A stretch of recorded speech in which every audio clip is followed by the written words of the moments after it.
રાધનપુરમાં આમ આદમી પાર્ટીની ગુજરાત જોડો યાત્રાની પૂર્વ તૈયારી માટે બેઠક યોજાઈ। રાધનપુર ખાતે આમ આદમી પાર્ટી કાર્યાલય ખાતે ગુજરાત જોડો યાત્રા અંતર્ગત યોજાનાર જનસભાની પૂર્વ તૈયારી માટે મહત્વપૂર્ણ બેઠક શહેર પ્રમુખ શ્રી ગણપતભાઈ જોશીના અધ્યક્ષસ્થાને યોજાઈ।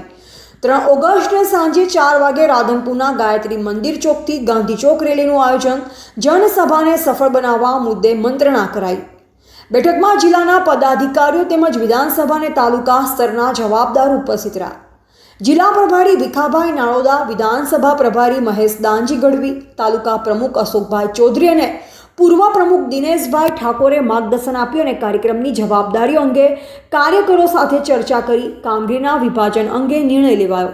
સાથે અનિલભાઈ જોશી, દેવરાજભાઈ આહિર, નટવદાન ગઢવી, પ્રવીણ ચૌધરી, લક્ષ્મણ આહિર અને મોહમ્મદભાઈ બલોચ સહિત અનેક કાર્યકરો ઉપસ્થિત રહ્યા। પાટણ લોકસભાના ઓબ્ઝર્વર્સના માર્ગદર્શન હેઠળ યોજાનાર આ યાત્રા માટે વિસ્તૃત આયોજન કરવામાં આવ્યું હતું। AGP news India. આજરોજ રાધનપુર વિધાનસભાના રાધનપુર મુકામે આમ આદમી પાર્ટીના કાર્યકરોની એક અગત્યની મિટિંગ બોલાવવામાં આવી હતી, જેનો મેન હેતુ હતો કે આવતી 3 તારીખે રાધનપુર ખાતે યુવરાજસિંહ જાડેજા જે યુવા નેતા છે, વિદ્યાર્થી નેતા છે, તે આખા ગુજરાત યુવરાજસિંહ જાડેજાને જાણે છે, ત્યારે 3 તારીખે યુવરાજસિંહ બાપુને મોટી મહારેલી કરવાની છે અને અહીંના જે સ્થાનિક પ્રશ્નો છે, વિદ્યાર્થીના હોય, સિટીના હોય, ગટર રોડ પાણીના હોય, એ બધાને ખબર છે અને એ પ્રશ્નોને ઉજાગર કરવા અને વિદ્યાર્થીઓને માર્ગદર્શન આપવા માટે યુવરાજસિંહ જાડેજા 3 તારીખે રાધનપુર વિસ્તારમાં પધારી રહ્યા છે। એ બાબતમાં અમારે ગણપતભાઈ મહારાજના LIC ઓફિસે આ મિટિંગ રાખી હતી આમ આદમી પાર્ટીની, કે હવે 3 તારીખે શું આયોજન કરવું અને કઈ રીતનું આપણે આગળનું વિચારણા કરવી। તો આજે સક્સેસ મિટિંગ રહી, સૌ કાર્યકર્તા ખૂબ આવી ગયા છે અને 3 તારીખે રાધનપુરમાં જબરદસ્ત યુવરાજસિંહ બાપુની રેલી કરી, હાઈવેથી કરી તે મંડઈ ચોક સુધી અને ત્યાં મોટી જનસભા કરવાની છે। જય હિન્દ, જય ભારત। આપનો પરિચય છે? હું મહેશ ગઢવી, આમ આદમી પાર્ટી વિધાનસભા પ્રભારી તરીકે કામ કર્યો છું। રેડી। આજરોજ રાધનપુર વિધાનસભાની અંદર આવતા 3 તાલુકાની અંદર આમ આદમી પાર્ટી રાધનપુર વિધાનસભા તરફથી એક મિટિંગનું આયોજન કરવામાં આવ્યું।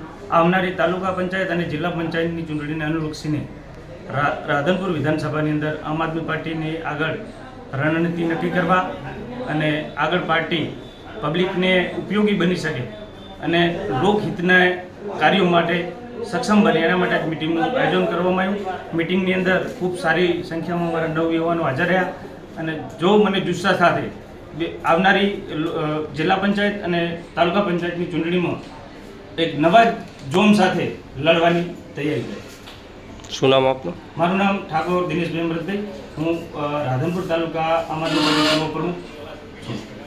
આજરોજ રાધનપુર ખાતે આમ આદમી પાર્ટી પરિવાર તરફથી તમામ કાર્યકરો મળ્યા હતા, જેમાં અમારા પ્રભારી શ્રી ભીખાભાઈ તેમજ પ્રમુખ રાધનપુર તાલુકાના અશોકભાઈ ચૌધરી તેમજ અમારે કાર્યકર્તા સોશિયલ મીડિયાના દિનેશભાઈ ઠાકોર, અમારે ગણપતભાઈ નામી આજે મિત્ર મંડળ અહીંયા મળ્યું હતું અને આવનારી ચૂંટણીમાં રાધનપુરની પરિસ્થિતિ જે કફોડી છે તેનો વિકાસ થાય, જે રોડ રસ્તા અને આજે આમ જોવા જઈએ તો શિક્ષણ જગતમાં ખૂબ પાછળ અમારું રાધનપુર છે, તે માટે અમે ચર્ચા વિચારણા કરી અને આવનારી 3 ઓગસ્ટના રોજ આમ આદમી પાર્ટી તરફથી યુવરાજસિંહની મિટિંગ હોય અને એની અંદર અમારે એક રેલીનું આયોજન કરવાનું હોય અને આવનારા દિવસોમાં આ પાર્ટી મજબૂત બને અને વિકાસોના કામ થાય તે માટે અમે આજે મિટિંગ કરેલ છે। હું અનિલ રાવલ, નાની મિટિંગ।